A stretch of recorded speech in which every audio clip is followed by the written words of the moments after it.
नमस्कार मित्रांनो, आपण जर शासकीय सेवेत नोकरीला असाल किंवा पेन्शनधारक असाल, ही खास बातमी आपल्यासाठी ठरणार आहे. पण विनंती एकच असेल की व्हिडिओ हा सुरुवातीपासून शेवटपर्यंत पाहावा लागेल. चला तर मग आपण आपल्या व्हिडिओकडे वळूयात. मिळालेल्या माहितीनुसार जे काही सरकारी कर्मचारी आहेत किंवा जे केंद्रात काम करतात ते बरेच दिवसापासून 8व्या वेतन आयोगाची वाट बघत आहेत. जानेवारी 2025मध्ये 8व्या वेतन आयोगाची घोषणा केली होती. त्यानंतर आता 8व्या वेतन आयोगाबाबत एक मोठे अपडेट हे हाताला लागला आहे. वित्त मंत्रालयाने 8व्या वेतन आयोगाबद्दल एक माहिती दिली, ज्यामध्ये त्यांनी एक अधिसूचना जारी केली. त्यामध्ये त्यांनी म्हटले की एक समितीची स्थापना केली जाईल, त्यामध्ये अध्यक्ष आणि सदस्यांची नियुक्ती केली जाईल. यानंतर पेन्शन आणि वेतनच्या संशोधनासाठी जे टर्म्स ऑफ रेफरन्स लागणार आहेत ते निश्चित करण्यात आलेले नाही. या अटींच्या आधारे 1 कोटी कर्मचारी आणि पेन्शनधारकाच्या पगारात बदल होणार आहेत.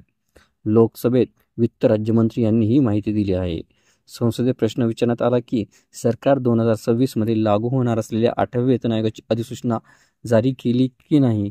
यावर सरकारने सांगितले की आयोगाच्या स्थापनेसाठी संरक्षण मंत्रालय, गृह मंत्रालय आणि वेगवेगळ्या राज्यांमधून इनपुट घेतले जात आहेत.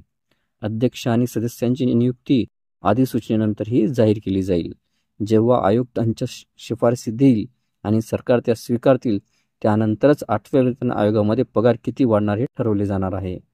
8व्या वेतन आयोगाबाबत अद्याप कोणतीही माहिती समोर आलेली नाही.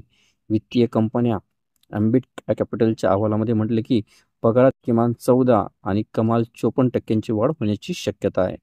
नवीन वेतन आयोगामध्ये कर्मचाऱ्यांसाठी 1.86 आणि 2.46 फिटमेंट फॅक्टरची शिफारस करू शकतात. आपल्याला व्हिडिओ आवडले असल्यास चॅनलला नक्कीच लाईक, शेअर आणि कमेंट्स करायला विसरू नका. तसेच चॅनलला ऑल नोटिफिकेशन्स ऑन करून सबस्क्राईब करा, जेणेकरून व्हिडिओचे सर्व नोटिफिकेशन्स आपल्याला सर्वप्रथम मिळतील.